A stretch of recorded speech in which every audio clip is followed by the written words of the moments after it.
Well, of course, it was in Egypt and Tunisia where the regional unrest all began as people there overthrew their rulers. Well, there's optimism in some quarters of a new era of genuine democracy. But as RT's Paulus Leo reports, that democracy, so often trumpeted by foreign powers, is not always accepted when it arrives. Demonstrations for regime change across the Arab world have spread like wildfire. Dictators like Hosni Mubarak in Egypt have fallen, while in Libya, many believe the 41 years of rule by Muammar Gaddafi are nearing an end. Western powers have come out backing the protests demanding regime change, dramatically changing their colours in supporting the ousting of authoritarian rulers they backed only weeks ago. As demonstrations sweep across the Arab world, Western governments support the call for change. But is it a call for change, or is it actually a call for regimes they want in power? It's not the first time the West has shown an a la carte approach to democracy in the Arab world. 6 years ago, elections in Gaza were hailed internationally as a massive milestone for the Middle East. Representatives from the West, renowned political figures and organizations who were present during the election and monitored it, confirmed its authenticity to the world.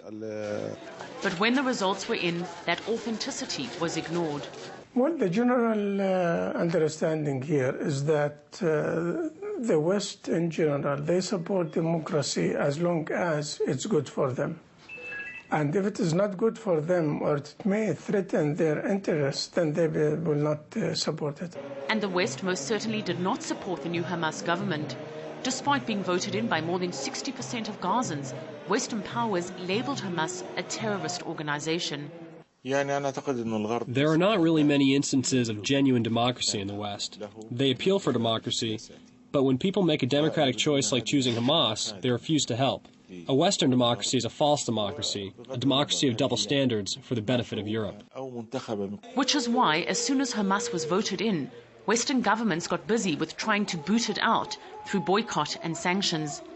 Which raises the question, why support free elections in the first place, but not their outcome? I believe the West is in constant need of regimes that go along with its policies. They should either serve the West, be its protégés, or be elected by their own people. I believe that the Americans don't really know how to handle this situation. Their relationship with Gaddafi was equivocal. There were times when they opposed him and bombarded him, and there were times when they supported him when he gave them the oil. But now he's no longer of use.